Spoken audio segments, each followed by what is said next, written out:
When you look back at the last 6 years, what do you think has been President Duterte's biggest impact on Philippine democracy? Well, I guess Duterte put us on a slippery slope to authoritarianism. In what sense? Well, if you look at the what are the components of democracy or the elements in a democracy, you have the rule of law, Mhm. and then you have the system of checks and balances.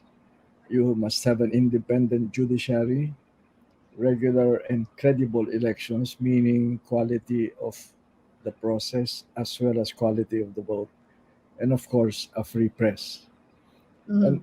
And on these elements or what makes a democracy work, let's take a look at the rule of law, right? And he himself has violated.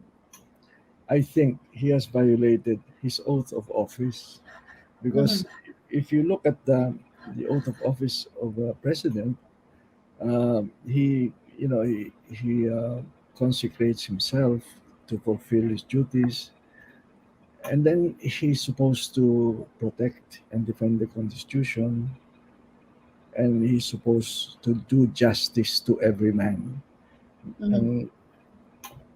And he did not do justice, for example, to De Lima, uh, Mhm.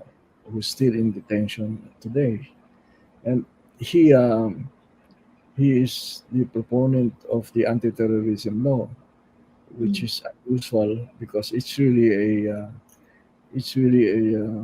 what do you call it, another form of martial law, and in fact has more penalties in it, and the content of it is worse than what the constitution wants as the Filipinos to be protected from. President Duterte, in many ways, has changed also Malacanang, the office of the president. In what ways do you think the office has changed from what's been envisioned in the Constitution? And Well, in what sense has Duterte changed that institution of the presidency? I think he changed it in a very basic way. Mm. Um, since sovereignty is with the people are the principals, and government officials are their agents. It's not the other way around. But Mm. the way that Duterte used the presidency was the other way around. That he was the principal, and the people Mm. were merely his agents. That's the other way around. And until we have leaders who are willing to recognize that the sovereignty is really in the people and not with them, then as the saying goes, the people to whom the officials to whom the people have given great powers must have the obligation to prove his or her case on Mm. decisions. The burden of proof is on the agent, and the people are the principals.